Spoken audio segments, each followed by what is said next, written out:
Le thème, c'est les mystères du mariage. Alléluia. Comme on l'a dit, nous allons être là le jeudi et le dimanche. Nous allons tout de suite prendre nos Bibles. Je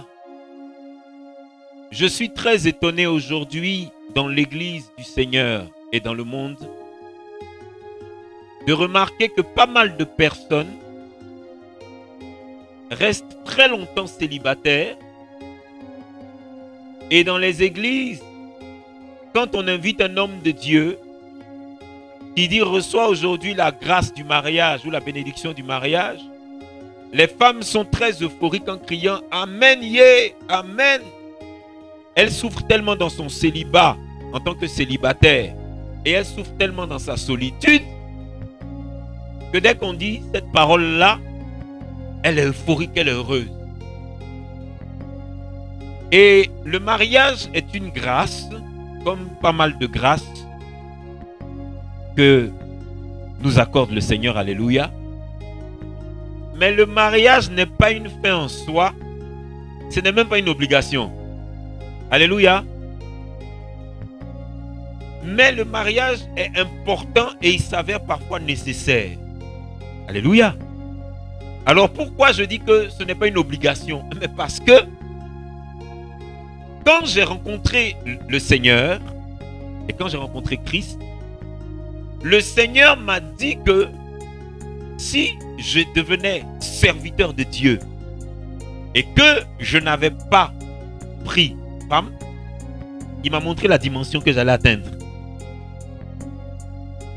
Donc il y a la dimension que tu peux atteindre quand tu n'as pas d'épouse ou bien tu n'as pas d'époux, et il y a la dimension que tu peux atteindre quand tu es marié. Alléluia. Et ce qui m'a montré est tellement extraordinaire. Il ne faut pas que tu sois marié. Parce qu'il y a un genre d'homme de Dieu qui marche sans peur, sans crainte de quoi que ce soit. Et il a rencontré Dieu physiquement. Et donc, ça dit, on parle souvent de pureté, de sainteté, mais il y a une dimension dans le Seigneur qui n'a pas de nom. On aime dire le Saint-Esprit, alléluia. Les gens aiment dire oui, le Saint-Esprit, mais il y a une dimension de sainteté qui n'a pas de nom. Et je crois que le mot saint ou bien sainteté est un mot que Dieu nous a prêté. Sinon, la dimension de Dieu est inexplicable. Alléluia. Et c'est pourquoi je disais que dans ce thème très important que nous allons aborder, il y a des choses que le Saint-Esprit va nous aider à comprendre. Jésus-Christ dit, il y a des personnes qui se sont fait eunuques, il y a des personnes qui sont nées comme ça, il y a des personnes qui ont l'onction de ça. C'était le cas de l'apôtre Paul. Qui sait c'est quoi un eunuque? Un eunuque. Non, je n'ai pas dit Paul. Je dis la définition du mot eunuque que Jésus-Christ a utilisé. Il dit, il y a des gens qui se sont fait eunuques eux-mêmes. Il y a des gens qui sont nés comme ça. Il y a des gens, c'est quand l'onction est venue sur eux là. Ils ont senti que lui en tout cas, jusqu'à ce qu'il quitte la terre, il n'aura pas besoin de femme. Donc je disais, est-ce que quelqu'un connaît la définition de ce mot eunuque? Hein? Non. Hein? Voilà. C'est ça. C'est-à-dire qu'il y a des humains, on leur a enlevé le sexe masculin. Regardez les eunuques. Mais où il y avait beaucoup d'eunuques? C'est en Égypte. Donc les pharaons avaient beaucoup de gens comme ça. On les avait castrés pour qu'ils travaillent aux pharaons et puis ils ne s'occupent pas des femmes. Mais au final, ils devenaient féminés, etc., etc. Ils parlaient comme des femmes, ils bougeaient comme des femmes parce que simplement on les avait castrés. Bref, c'est une parenthèse. C'était pour vous dire que c'est un sujet très important parce que beaucoup d'hommes de Dieu disent beaucoup de choses sur le mariage qui sont fausses. C'est très faux. Mais tous les chrétiens plongent dedans. Et je suis surpris qu'il y a des chrétiens et des chrétiennes qui m'appellent pour vouloir discuter sur des choses qui sont anti-bibliques, anti-chrétiennes et anti-Dieu, tout simplement. Le Seigneur a dit quoi? Les mystères du mariage. J'ai pris des notes parce que le message est tellement vaste qu'on a dit qu'on va mettre 2 mois. On termine fin février. Tous les jeudis, tous les dimanches, on est là. Mais il est vaste. Et vous allez comprendre des choses extraordinaires.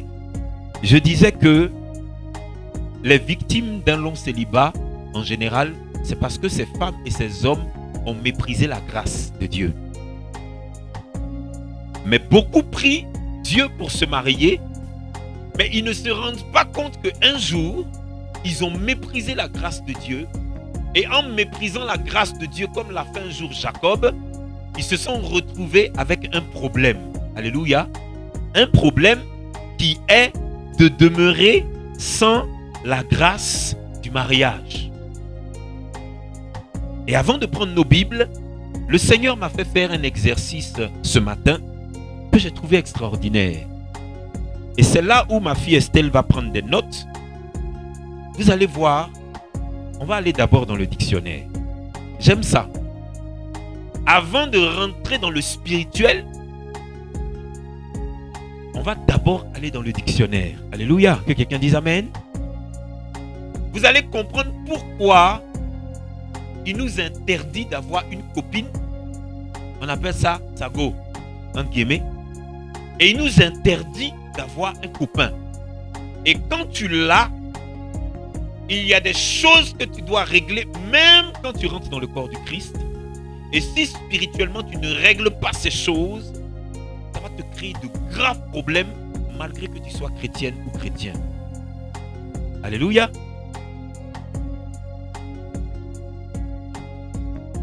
La Bible nous dit, nous parle du mariage, et je suis allé prendre la définition du mariage dans le dictionnaire.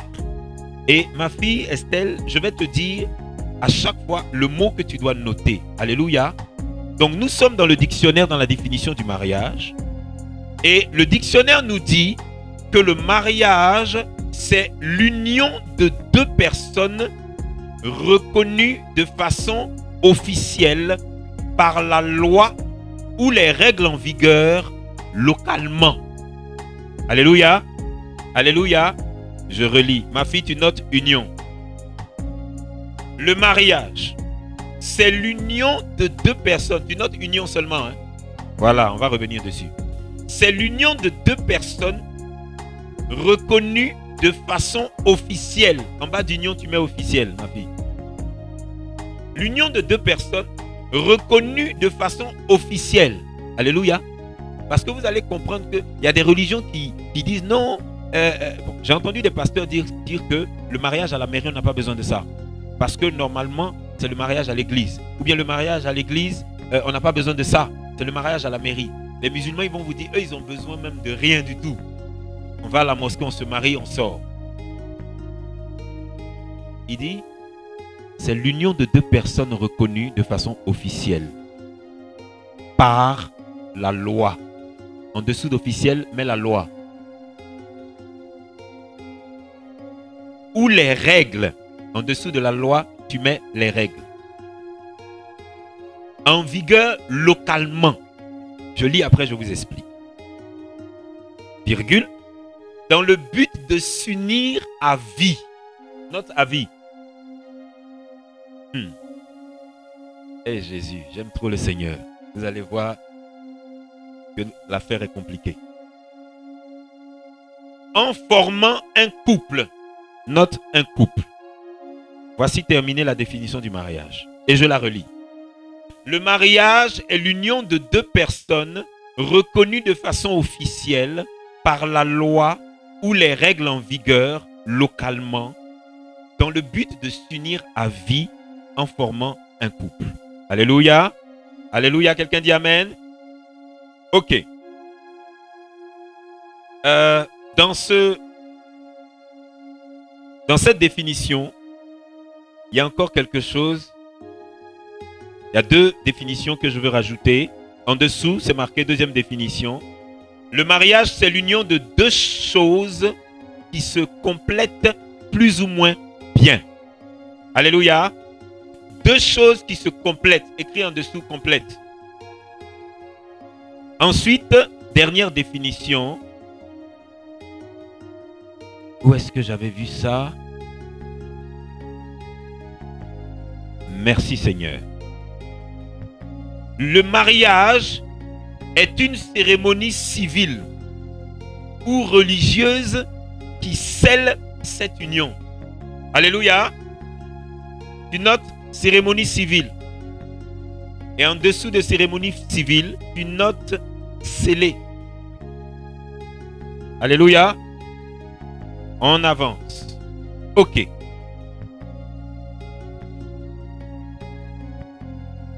Quand j'ai lu la définition sur le mariage, moi qui connaissais la définition biblique du mariage, je me suis quand même posé des questions. Je me suis posé des questions dans le sens où je n'arrive pas à comprendre pourquoi l'humanité s'est perdue à ce point, tandis que les choses étaient si simples. Alléluia. La Bible nous dit que, le dictionnaire nous dit, pardon, que lorsqu'on parle de mariage, ça veut dire qu'il y a union de deux personnes et il faut que cette union soit officielle. Alléluia. Donc, si cette union n'est pas officielle, vous n'êtes pas mariés. Alléluia. Si l'union maritale n'est pas officialisée par une entité que sont le civil, qui est la mairie, ou l'église, vous n'êtes pas mariés. Maintenant. Le dictionnaire nous dit que le mariage est régi par la loi et des règles en vigueur localement. C'est le localement qui m'a intrigué dans le dictionnaire. Alléluia. Parce que le mot localement nous conduit directement dans la dimension qui nous intéresse, qui est la dimension divine de Dieu. Pourtant, celui qui a écrit la définition dans le dictionnaire ne connaît pas Dieu. Alléluia. Je vous explique. Quand le dictionnaire dit que le mariage, c'est l'union de deux personnes, une union officialisée par la mairie ou l'église et l'église, et que en fait le mariage, lui, il est régi par des règles et des lois locales. Il parle du pays où tu vis, le territoire. Alléluia. Tout le monde me suit? Ok. Là où le localement nous rend différents des humains qui sont sur terre, c'est que le localement dont parle le dictionnaire ne nous concerne pas, nous les chrétiens. Tout le monde me suit? Qui sait pourquoi? Goyel. Merci. Et c'est là où justement le chrétien se perd, parce que le chrétien pense que quand il se marie, la manière dont ses collègues du travail, la manière dont sa famille, la manière dont ses cousins, ses tantes, ses parents se sont mariés, c'est comme ça que lui doit se marier. Mais Dieu dit non. Et même ceux qui ne connaissent pas Dieu, qui ont une sagesse, une lumière, une petite lumière que Dieu leur prête, et ils ont reconnu que le mariage là, il est régi par des lois et des règles locales, c'est-à-dire du lieu où tu vis. Mais le jour où tu te convertis, que tu reçois Christ, automatiquement, tu ne fais plus partie de la terre. Donc, toi, ton localement, c'est la chrétienté. C'est-à-dire, toi, ton localement, c'est le royaume de Dieu. C'est le royaume divin, c'est le royaume de Christ, c'est le royaume de l'Esprit. Donc, le localement des autres humains ne te concerne pas. Mais toi, en fait, tu dois rechercher les règles qui sont régies, les règles qui régissent le mariage, mais qui sont dans la Bible. Et non plus dans le dictionnaire. Et non plus à la mairie. Et non plus même dans certaines églises. Parce que les gens se disent que quand on dit église, c'est l'église du Christ. Mais je suis désolé, l'Apocalypse nous dit qu'il y a des églises qui ne sont pas de Christ. Parce que vous n'allez pas me dire que l'église des Mormons est l'église de Jésus-Christ. Vous n'allez pas me dire que l'église des témoins de Jéhovah est l'église de Christ. Vous n'allez pas me dire que la grande église là-bas, les Maïkari là, c'est Jésus. Mais pourtant ils disent on est des églises. Mais ce n'est pas des églises. Et donc, le Seigneur souligne que dès que tu veux entrer dans le mariage, ton mariage doit être régi automatiquement par les règles du royaume de Dieu. Et là, il y a un problème qui se pose. Il y a un problème qui se pose parce que les règles du royaume de Dieu sont établies dans la Bible, mais bon nombre de ces règles fonctionnent avec des mystères. Alléluia. Que quelqu'un dise les mystères. Vous savez, j'étais là et puis j'ai dit, ok, le Saint-Esprit a dit qu'on va faire un programme sur le mariage, on va donner des enseignements. Et puis il a dit les mystères du mariage. Je suis arrivé à la maison, j'ai dit, Seigneur, faut pas verser ma figure par terre. Mais moi, je ne sais même pas pourquoi j'ai dit les mystères. Quel mystère dans cette affaire-là encore? Il dit, laisse les mystères, laisse comme ça. Je vais t'expliquer les mystères que regorge le mariage. Alléluia. Ok. Il y a un mot qui est très intriguant dans la définition du mariage. C'est que le mariage doit être scellé. Alléluia. Le mariage doit être scellé. Qui sait c'est quoi un scellé? Oui. Qui sait? Qui sait? Merci. Un scellé, dans le droit et dans la justice, on ferme soit une enveloppe, on ferme un livre, comme les sceaux dans le livre de l'Apocalypse, et puis on met un cachet, on met un truc qui condamne le livre ou qui condamne l'enveloppe, ou alors, quand c'est une maison, on dit que l'huissier vient mettre des scellés. Donc, il va mettre des cadenas, il va mettre des choses qui font que personne ne peut entrer dans la maison. Et le dictionnaire nous dit que un mariage, il doit être scellé. Scellé par quoi? C'est tellement important. Tellement important. Je tenais à survoler ces définitions et je ne veux pas les approfondir. On va aller dans la Bible maintenant.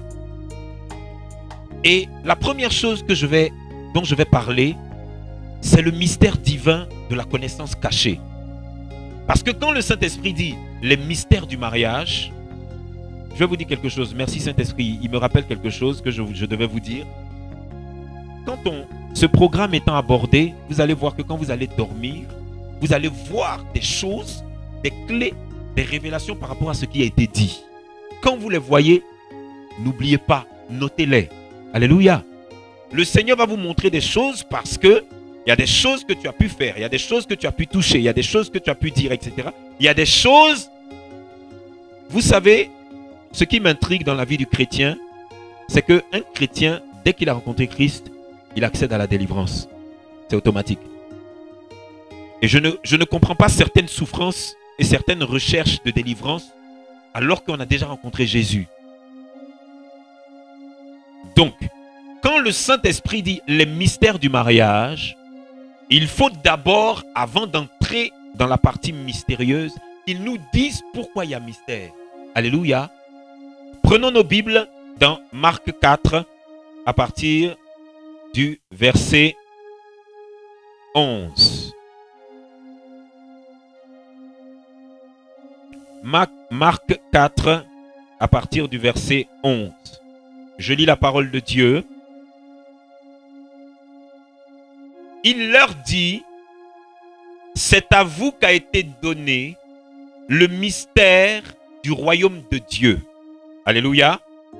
Mais pour ceux qui sont dehors, tout se passe en parabole. Alléluia. Vous allez voir tout à l'heure que quand le Seigneur va nous emmener dans le livre des origines et qui va nous parler du premier mariage qui a été fait par Dieu, vous allez voir que humainement parlant, il y a des choses, quand l'œil voit, tu donnes une définition humaine par rapport à ce que tu as vu. Mais derrière ce qui est en train de se passer, il y a un mystère que Dieu révèle. Alléluia. Et ici, la parole de Dieu dit quoi? La parole de Dieu dit que c'est à vous qu'a été donné le mystère du royaume de Dieu, parce que tout simplement, dès qu'on passe du physique au spirituel, tout devient mystère. Alléluia. Je donne un exemple. Satan vient sur la terre et il enseigne aux sorciers, il enseigne aux mystiques comment on sort de son corps. Mais humainement parlant, aucun humain n'avait entendu que on peut sortir de soi. Aucun humain ne savait que... Eh ben, c'est ma fille qui me disait qu'elle partait au marché et puis elle a croisé un groupe d'enfants. Enfants, hein, 7 ans, 4 ans. Et puis la petite fille expliquait à son amie qu'elle met ses pieds sur le mur et puis elle tape son pied comme ses pieds sortent de son corps. Une petite fille. Elle dit quand je mets mon pied comme ça sur le mur puis je tape comme ça, je sors de mon corps. Et puis parfois ma grande soeur vient, elle est là, elle ne me voit pas, hein, je la regarde, etc., etc. Comment ils ont fait pour savoir ça? Il a fallu que Satan vienne avec des œuvres de démons, des œuvres démoniaques et sataniques, et il leur apprenne quelque chose qui est un mystère pour les humains. Alléluia. Donc, ça fait partie du camp de l'ennemi. Et ici, le camp de la lumière dit que vous qui êtes dans l'église, Dieu ouvre votre sagesse, il ouvre votre intelligence pour comprendre des choses qui en réalité sont aux yeux des humains ordinaires, comme des symboles. Mais vous, sont des choses, ça leur paraît charnel, mais vous, les mystères, des mystères. Comment? Mais vous, des mystères, vous seront révélés au travers de ce que Dieu va vous donner. Alléluia. C'est très important. Le Saint-Esprit a voulu que je me souligne ces versets qui parlent de mystère du royaume de Dieu. Parce que lorsque le Saint-Esprit dit les mystères du mariage, il y a certains qui vont arriver à la maison. De toute façon, j'ai entendu ça plusieurs fois. Hein. Les hommes de Dieu aussi, vraiment, ils sont trop bizarres. Il y a mystère partout. Un mystère. Mariage a encore mystère. Mais le royaume de Dieu est un royaume de mystère. Alléluia. Jésus-Christ dit, le juste vivra par la foi.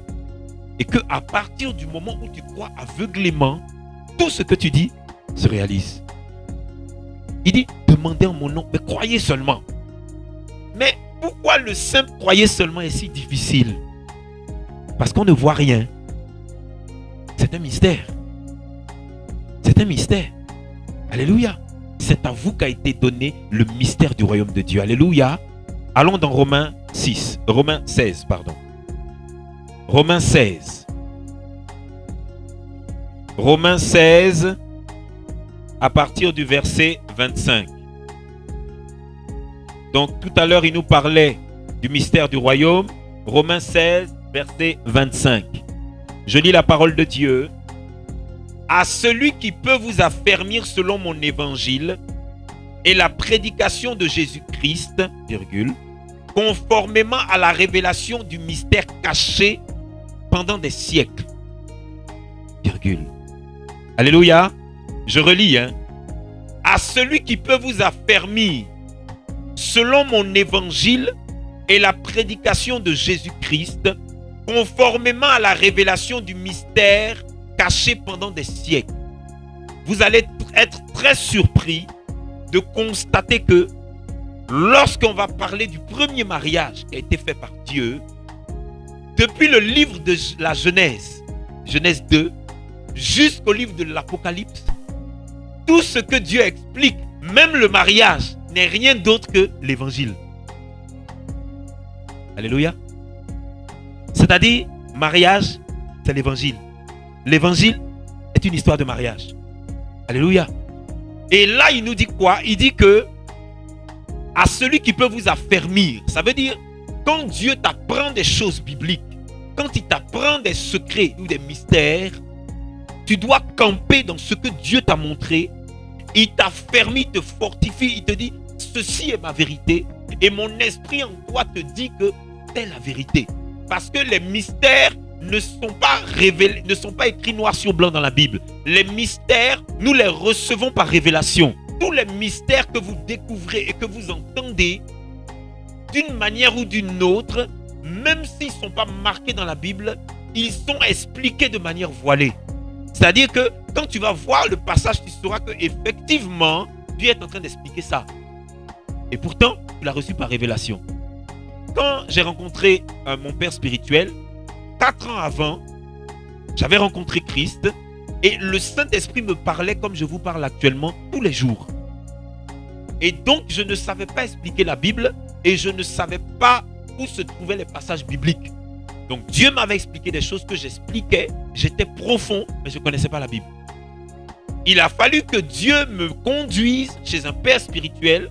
Et quand j'ai rencontré ce prophète, Dieu m'a dit, tu vois cet homme-là, lui, tout ce que je t'ai expliqué pendant 4 ans, il va maintenant te mettre cela dans la Bible et te montrer où ça est. Alléluia. Parce que hier, il y a quelqu'un qui se croit trop intelligent qui me disait que aucun homme n'a besoin de père spirituel. Aucun homme n'a besoin de guide spirituel ou de quelqu'un pour le conduire. Ça, c'est diabolique. Et il y a des gens qui prêchent ça. Mais il dit, selon mon évangile et à la prédication de Jésus-Christ, conformément à la révélation du mystère caché pendant des siècles. Donc, qui dit siècle nous ramène jusqu'au début du temps d'Adam et Ève et du temps de la création. C'est-à-dire que Christ qui est révélé dans les évangiles, en réalité, on a commencé à parler de Jésus dès la création du monde. Alléluia. Et le même Jésus dont le mystère a été caché, c'est en lui que tous les secrets se trouvent, c'est en lui que tous les mystères se trouvent, y compris celui du mariage. Alléluia. Que quelqu'un dise amen. La preuve en est que quand il est venu, on lui a posé des questions sur le mariage. Il dit non, en réalité c'est pas ça. Puisqu'il a dit que je ne suis pas venu abolir la loi, mais je suis venu l'accomplir. Donc il dit en réalité c'est pas ça. On n'a même pas besoin de coucher avec quelqu'un pour commettre l'adultère. Je vais vous expliquer. Et là il nous dit que le mystère du mariage, le mystère, tout est caché en Christ. Et c'est depuis des siècles que c'est caché. Alléluia. J'ai noté un autre passage pour vous, Ephésiens 3, verset 3. Je n'ai pas encore commencé à vous expliquer l'affaire. Hein. Tout ça, c'est pour que vous puissiez comprendre ce qui arrive devant. Ephésiens 3, verset 3. Donc, Marc 4, verset 11 nous parle du mystère du royaume. Romains 16, verset 25 nous parle du mystère qui a été caché pendant des siècles. Ça veut dire qu'il y a un mystère dans le royaume. Et Romains nous dit qu'il y a un mystère qui a été caché pendant des siècles. Alléluia. Et maintenant, Éphésiens va nous parler de quelque chose. Il dit, Éphésiens 3, à partir du verset 3. Je lis la parole de Dieu. C'est par révélation que j'ai eu connaissance du mystère sur lequel je viens d'écrire en peu de mots. Alléluia. Dieu parle à quelqu'un. Il dit, c'est par révélation que j'ai reçu et que j'ai eu la connaissance du mystère. Ce qui veut dire que si vous ne priez pas et vous n'avez pas l'habitude de prier pour recevoir des révélations, les hommes de Dieu vont toujours vous mentir, les faux chrétiens vont toujours vous mentir, Satan va toujours vous mentir parce que les mormons sont devenus mormons parce qu'ils ont il a rencontré un ange. Le monsieur qui a créé les mormons là. Ses parents étaient l'un protestant, l'autre évangélique. Et quand il a rencontré une créature, la créature lui a dit, je suis un ange de Dieu. Je descends maintenant pour t'indiquer une montagne où il y a quelque chose qui est caché. Et là-bas, tu découvriras un livre en or ou bien je ne sais pas quoi. Et dans ce livre-là, tu verras la vérité, le véritable évangile de Dieu. Et ce livre-là, il est la vérité et tu es mandaté à partir d'aujourd'hui pour réunir tous les hommes dans l'évangile de vérité parce que regarde ton père, il est pentecôtiste, il a échoué parce que c'était faux. Regarde ta mère, elle est évangélique, elle a échoué parce que c'était faux. Mais toi, tu es le sauveur. Et maintenant, reçois le nouvel évangile. Ils ont créé les Mormons, une bêtise organisée. Et vous ne pouvez pas changer ce que cet homme a vu, mais parce qu'il a rencontré une créature. Et voilà pourquoi ici, l'homme de Dieu dit quoi? Il dit, mais c'est par révélation que j'ai eu connaissance du mystère sur lequel je viens d'écrire en peu de mots. Nous tous, on a lu la Bible. Nous tous, on prêche. Nous tous, on a prié. Mais écoutez, il y a une dimension dans laquelle j'ai été transféré. Il y a une dimension où le Saint-Esprit m'a emmené. Et c'est par révélation maintenant que je vous dis ce que j'ai vu. Alléluia. Il partait à cheval, l'apôtre Paul. Il partait tuer, il partait mettre en prison. Et quand il partait, qu'est-ce qui s'est passé? Jésus-Christ s'est présenté. Il dit, mais pourquoi tu me persécutes? Donc, parmi vous, il y en a qui ont reçu Christ parce que quelqu'un t'a prêché, quelqu'un t'a évangélisé, tu t'es converti. Mais Paul, il était à cheval et puis il a rencontré le Messie. Quand il a rencontré le Messie, automatiquement le contact avec le Messie, ça l'a rendu aveugle. Ceux qui étaient avec lui n'ont pas pu accéder à cette révélation, mais ils ont entendu à cause de leur dimension spirituelle qui était basse. Donc Jésus est venu, il l'a rencontré physiquement. Alléluia. Moïse n'a pas été évangélisé. Dieu est venu physiquement pour voir Moïse. Ça a changé toutes les données dans son esprit. Paul dit quoi? Ce que je vous dis là, c'est un mystère que j'ai reçu. Et si vous voyez que j'écris comme ça, c'est parce que j'ai reçu la connaissance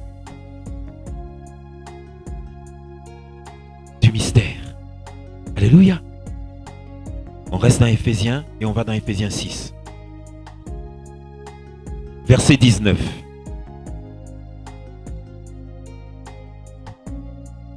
La Bible nous parle du mystère du royaume, ensuite du mystère caché depuis des siècles. Et maintenant, l'apôtre Paul nous dit que effectivement, il y a une connaissance, on peut y accéder par révélation. Alléluia. Éphésiens 6, verset 19 nous dit quoi? Je lis la parole de Dieu. Priez pour moi, afin qu'il me soit donné, quand j'ouvre la bouche, de faire connaître hardiment et librement le mystère de l'évangile. Alléluia. Le dernier texte que j'avais noté, c'est Colossiens 2. Colossiens 2. Je crois qu'en sortant de ce temps-là, plus jamais un homme de Dieu va vous mentir sur le mariage. Pas que je suis meilleur que mes pères, mais que le Saint-Esprit va vous aider à connaître le véritable mystère du mariage. Alléluia. Colossiens 2, versets 2 à 3. Je lis la parole de Dieu. Afin qu'ils aient le cœur rempli de consolation, qu'ils soient unis dans la charité et enrichis d'une pleine intelligence pour connaître le mystère de Dieu, virgule, savoir Christ. Alléluia. Il dit quoi? En réalité, dans le mystère que Christ est, sont cachés tous les trésors dont tu as besoin. Que quelqu'un dise Amen. En réalité, toutes les sciences qui existent dans l'univers, viennent de Dieu et viennent de Christ. Sauf qu'il y a des sciences qui sont détournées pour faire du mal.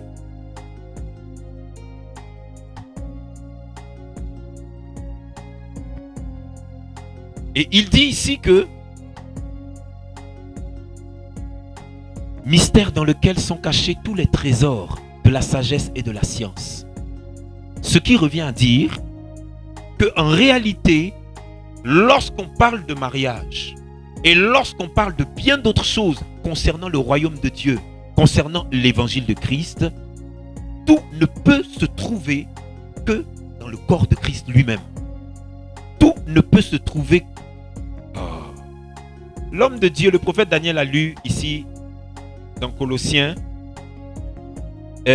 où il est écrit que Jésus-Christ a tout créé. Hein? C'est Colossiens 1, verset 15, non? Hein? Allons là-bas. Allons là-bas, vous allez comprendre.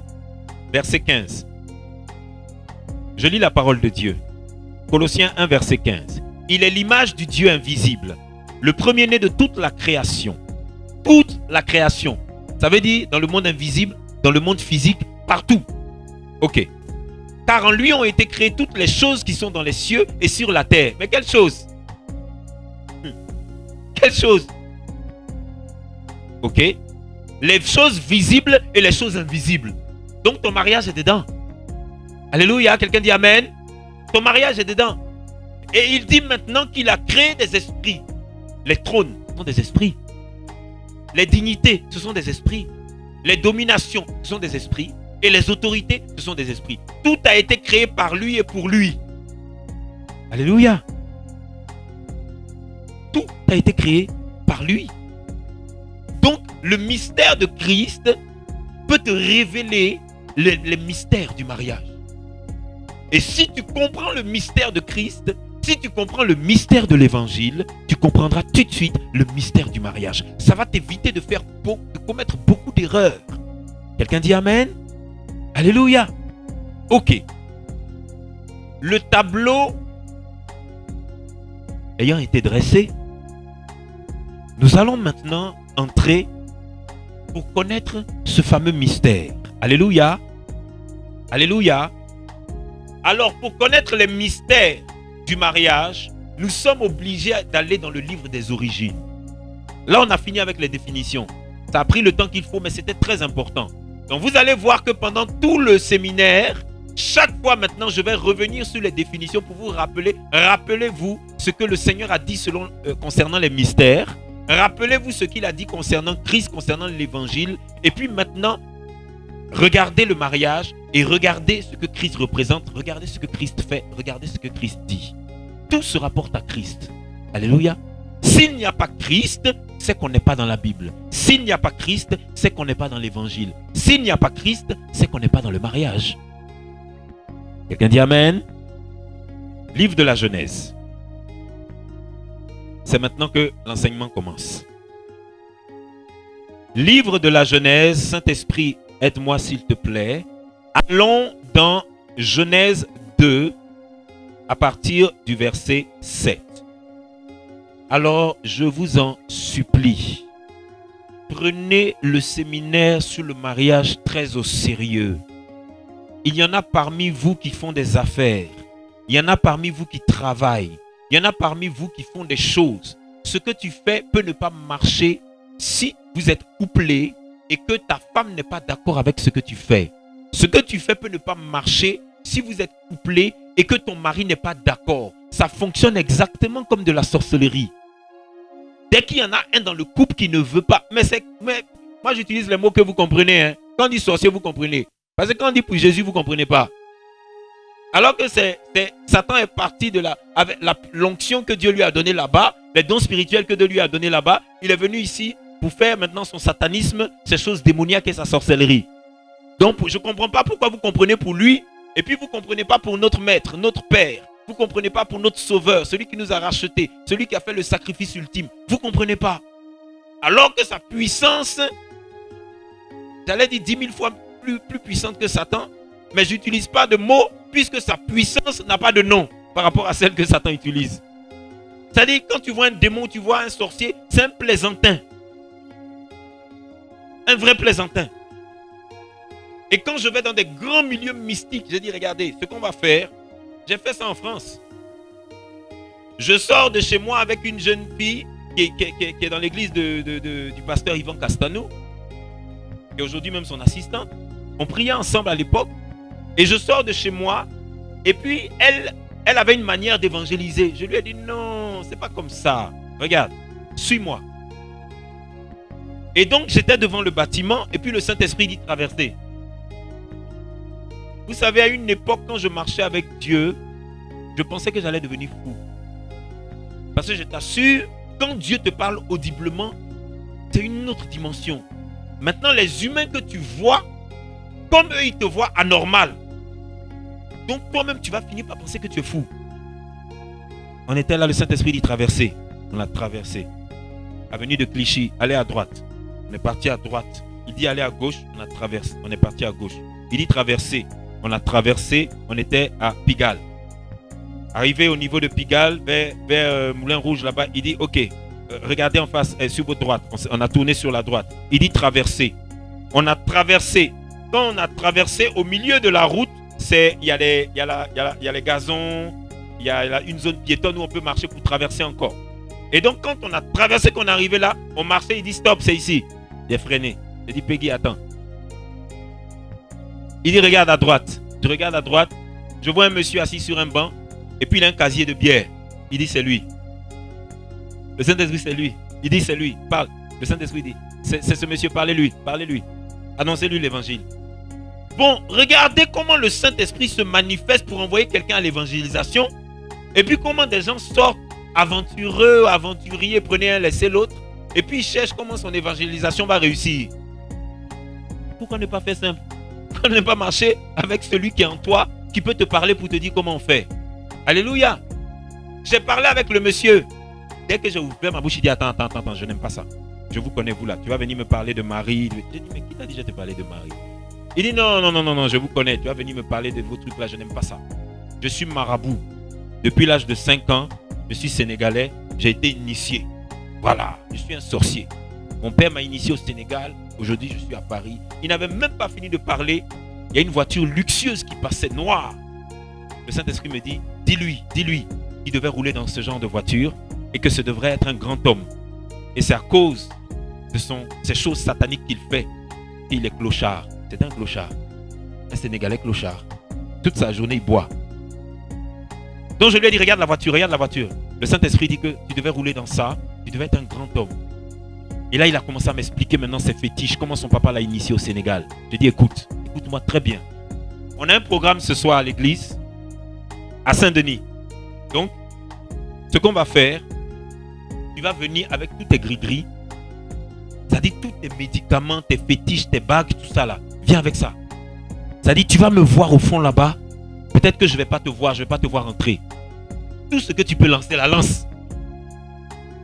C'est-à-dire, quand tu m'as vu net là, tout ce que tu peux lancer, lance. Démon haut, lance. Petit chaud, lance toutes tes flèches. Toutes les armes mystiques que tu as là. C'est-à-dire, quand tu vas me voir ce soir, il faut me lancer ça.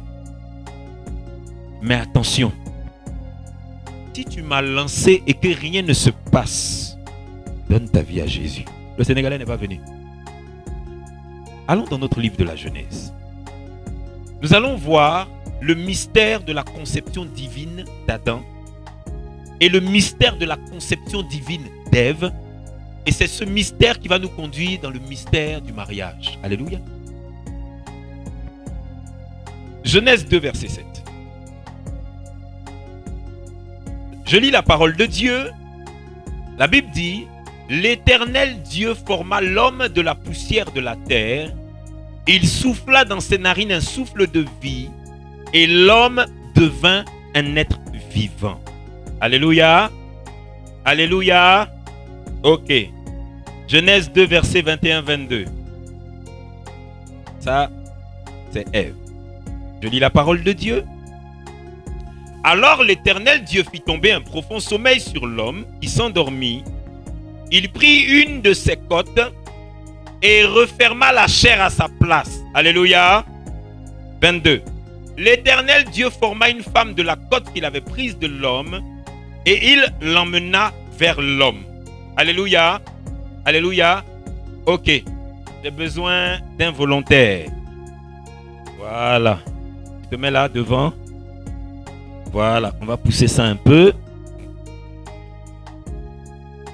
Je vais expliquer quelque chose. Ok. On va ouvrir. Tu ouvres. Voilà. Et tu poses dessus. Alléluia. Ok. On est dans Genèse 2. Et je vais expliquer, grâce au Saint-Esprit, le mystère de la conception divine d'Adam. Le verset 7 nous dit que l'Éternel Dieu forma l'homme de la poussière de la terre. Il souffla dans ses narines un souffle de vie et l'homme devint un être vivant. Alors, vous savez très bien que quand vous prenez de la poussière, peu importe ce que vous faites avec, on souffle dessus, ça s'en va. Alléluia. Alléluia. Ok. Ce qui veut dire que Dieu a pris quelque chose de plus conséquent que de la poussière. Et les traducteurs vont nous dire de la poussière, mais en réalité, pour fabriquer un bonhomme ou bien une statue, de tous les temps et de tous les âges, on utilise de l'argile. Alléluia. C'est-à-dire, vous connaissez la pâte à modeler? Non seulement c'est de la pâte, mais tu dois pouvoir modeler cette pâte. Alléluia. Donc, Dieu, dans sa puissance, il a utilisé la poussière la terre et il a conçu un genre de statue inerte avec. Alléluia.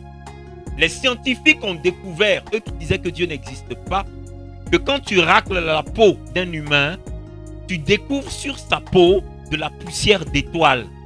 Quand tu regardes le ciel là, tu as vu où les étoiles sont? Maintenant, toi sur ta peau, il y a de la poussière d'étoiles. Pourquoi? Parce que Dieu a utilisé la poussière de la terre, le sable de la terre, l'argile de là où il était, pour concevoir le premier homme de qui nous avons découlé. Alléluia. Et cette découverte des scientifiques est la démonstration, encore une fois, qu'ils ont échoué dans tout ce qu'ils disaient et qu'en réalité, Dieu existe et il est le maître de la création, il est le père de la création. Alléluia. Les mêmes scientifiques avaient dit qu'il y avait 7 planètes. On a dépassé 17 actuellement. Qui sait pas ça? Les scientifiques étaient fermes, secs, durs. Il y a 7 planètes, point. La Terre est ronde. Et donc, quand Dieu a pris cette terre et qu'il a conçu cette statue de sable, la Bible nous dit que l'Esprit de Dieu est entré dans les narines d'Adam et que Adam est devenu vivant. Alléluia. Alléluia. Ok. Ce qui m'intéresse aujourd'hui, c'est de vous faire comprendre quelque chose. Grâce au Saint-Esprit. Adam est devenu vivant, c'est ça? Le Saint-Esprit est rentré dans Adam et Adam est devenu un être vivant. Alléluia. Il n'y a pas de passage biblique qui dit que le Saint-Esprit est ressorti. Alléluia. Qui a trouvé le passage biblique qui dit que le Saint-Esprit est rentré, il est sorti? Si tu trouves ça, on se voit avant la fin. Hein? La Bible nous dit que une fois que la statue terrestre était là, le souffle de Dieu, qui est l'Esprit de Dieu, parce que dans certaines versions, la Bible dit au commencement, l'Esprit de Dieu se mouvait au-dessus de l'abîme, au-dessus des eaux. Et dans d'autres versions, la Bible nous dit le souffle de Dieu. Donc tantôt c'est l'Esprit de Dieu, tantôt c'est le souffle de Dieu. Donc le souffle de Dieu est l'Esprit de Dieu. L'Esprit de Dieu, c'est le Saint-Esprit. Alléluia. Donc c'est le Saint-Esprit qui est rentré dans les narines d'Adam et Adam est devenu un être vivant. Alléluia. Ok, maintenant nous allons faire une démonstration de quelque chose. Cette boîte que vous voyez est le corps d'Adam. Alléluia. Nous sommes toujours dans les mystères du mariage. Hein? Alléluia. Cette boîte est le corps d'Adam. Alléluia. Ok, attrape la boîte. Le Saint-Esprit, selon la Bible, a pour symbole spirituel. Qui connaît? J'entends pas. L'huile, c'est ça? L'huile est le symbole du Saint-Esprit. Mais de toute façon, vous êtes en train de douter. Qui ne savait pas? Elle m'a enlevé les mots de la bouche. Il y a 2 symboles concernant le Saint-Esprit. Il y a l'huile et l'eau. Alléluia. Alléluia. Je peux avoir la bouteille d'huile et la bouteille d'eau. Où est la bouteille d'huile? Ok. La Bible nous dit que le Saint-Esprit, le Saint-Esprit est rentré. Non, quelqu'un va attraper. La Bible nous dit que le Saint-Esprit, le souffle de Dieu est rentré dans les narines d'Adam. C'est ça? C'est ça, non? Ok. Donc, le Saint-Esprit a pour symbole l'eau. Ouvre. Ceci, la boîte est le corps d'Adam. Alléluia. Bien comme ça. Ok. Voilà le Saint-Esprit. Il est en train d'entrer dans le corps d'Adam. Il est en train d'entrer dans le corps d'Adam. Il est en train d'entrer dans le corps d'Adam. Il est en train d'entrer dans le corps d'Adam. Il est en train d'entrer dans le corps d'Adam. Ça, c'est l'eau. Jésus-Christ rencontre la Samaritaine. Il dit, si tu savais qui j'étais, tu m'aurais demandé de l'eau à boire. Et si je te donne de l'eau, tu n'auras plus jamais soif. Alléluia. Jésus-Christ dit, si une seule personne, si quelqu'un croit en moi, des sources d'eau vive vont couler de son sein. Comment ça va faire pour couler de ton sein si il n'y en a pas?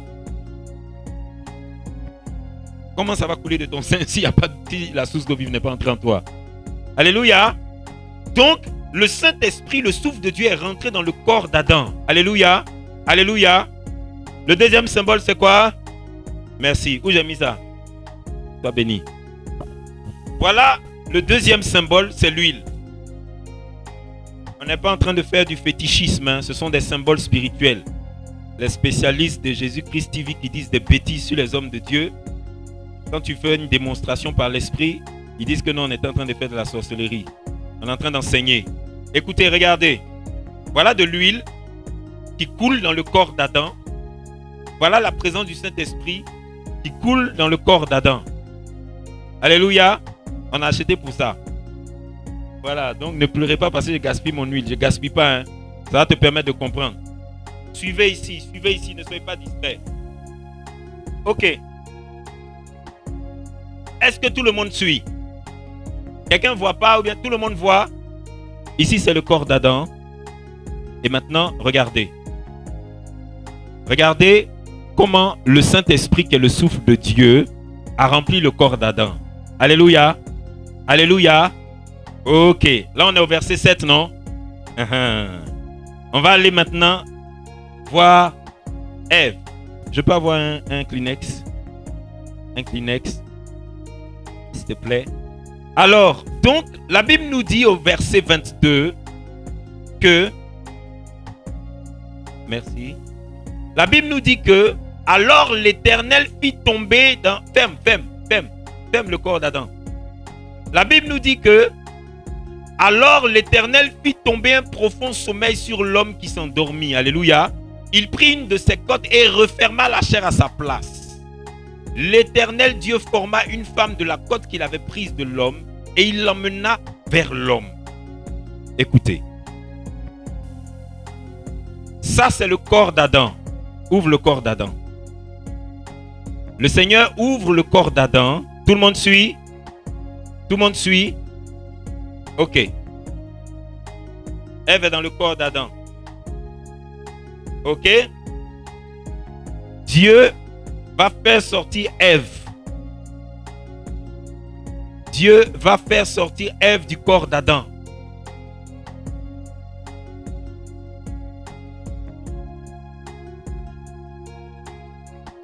Voilà. Voilà. Estelle, rends-lui son truc et puis viens. Bon, ok, reste là-bas. Merci. Ok. La Bible nous dit que Dieu a plongé Adam dans un profond sommeil. Au lieu de créer une créature à côté de lui qui va l'épouser ou qu'il va épouser, Dieu ouvre le corps d'Adam. Alléluia. Il ouvre le corps d'Adam. Le Saint-Esprit est dans Adam, non? L'eau est dans Adam, non? L'huile est dans Adam, non? Les deux symboles du Saint-Esprit. Maintenant, Dieu prend la côte d'Adam et il fait sortir. Regardez, il fait sortir Ève. Regardez Ève. Quand on fait sortir Ève, qu'est-ce qui se passe? Non. Quand on fait sortir Ève, regardez, Ève est dans le corps d'Adam. Quand on fait sortir Ève, qu'est-ce qui se passe? L'eau coule, non? Elle est imprégnée, non? L'eau coule. Qu'est-ce qui coule encore? L'huile coule. Regardez, ça c'est Ève. Et là, quand Dieu fait sortir Ève du corps d'Adam, c'est quand il fait sortir la côte est imbibée d'eau et d'huile. Donc la côte est imbibée du Saint-Esprit qui lui est dans le corps d'Adam. Alléluia. Et Dieu maintenant va poser Ève ici. Non, je vais utiliser ça. Et Dieu, une fois qu'il a posé Ève à ce niveau-ci, Dieu maintenant va faire en sorte que par sa puissance, Ève devienne une femme. Alors, ce qui se passe, c'est que avant que Ève devienne une femme, avant que la côte ne devienne une femme, la côte était déjà imbibée du Saint-Esprit et de sa présence. Alléluia. Alors, Adam, lui, il était rempli du Saint-Esprit et de sa présence. Alléluia. Alléluia. Et donc, ça, c'est ce qui fait que l'apôtre Paul dit que l'homme quittera son père et sa mère, s'attachera à sa femme, ils deviendront une seule chair, mais c'est un mystère. Mais regardez la dimension du mystère. La dimension est qu'au départ, il y a un homme qui est inerte. C'est-à-dire que avant ta conversion, avant de connaître Jésus, tu es un mort vivant. Tu es un mort qui se déplace. Et Jésus dit à son époque, laissez les morts, allez gérer les morts. Laissez les morts s'occuper des morts. Et comment tu peux être mort et puis tu te déplaces en ville? Parce que avant que tu ne viennes en Christ, tu es mort. Alléluia. Et donc, Adam, une fois qu'il a été fait avec du sable, il n'était pas vivant. Alléluia. Mais il n'y a que quand l'Esprit de Dieu, l'Esprit de Christ, l'Esprit de l'Évangile est rentré dans Adam, que Adam a commencé à vivre. Alléluia. Écoutez-moi, écoutez-moi bien, je vous en supplie. Il n'y a que quand l'Esprit rentre dans ton époux, ton mari, qu'il commence à vivre comme un époux.